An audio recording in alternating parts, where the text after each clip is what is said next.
సావిత్రి గారిని నేను ప్రత్యక్షంగా మా స్నేహితుడి మదర్కి ఆమె ఫ్రెండ్స్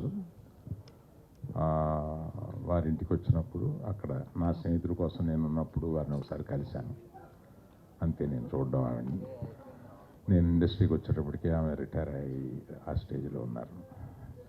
కాకపోతే కారులో వస్తూ సావిత్రి గారితోటి పోల్చదగిన మరో నటి ఇంకెవరన్నా ఉన్నారా అని ఆలోచించినప్పుడు మీనా కుమారి గారు ఒక్కరే ఉన్నారేమోనని అనుకున్నాను నేను.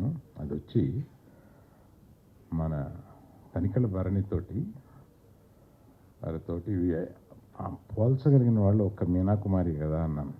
తప్పండి అన్నారు ఆయన. అదేంటండి అన్నాను.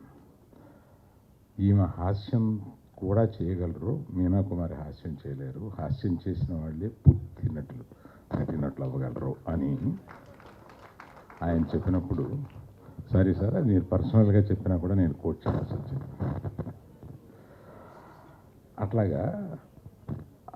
అట్లా ఆలోచిస్తే అంటే ఒక 70 ఏళ్ళని చూస్తే ఒకే ఒక మనిషి అంతటి ఉన్నత స్థానానికి నటిగా వెళ్ళగలిగిన వారొక్కరే అనేది చాలా గొప్ప విషయం. వారికి ఇటువంటి పుస్తకాన్ని ఆవిష్కరించడం, దానికి చిరంజీవి గారు నడుము కట్టుకొని ఈ పనిని ప్రత్యేకంగా ఆయన మీద వేసుకుని ఇలా చేయడం అనేది అది క్యారెక్టర్.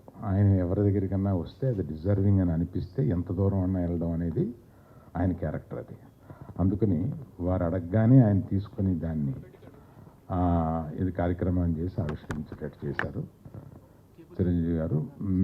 అందరికన్నా మీ గురించి నాకు తెలుసు కనుక సురేఖ తర్వాత నాకైతే ఆశ్చర్యంగా లేదు. సో అందరూ చాలా ఎక్కువ టైం తీసుకుంటున్నారని కామెంట్లు చేస్తున్నాను. నేను ఇంతకన్నా ఎక్కువ టైం తీసుకుంటే బాగోదు. Thank you.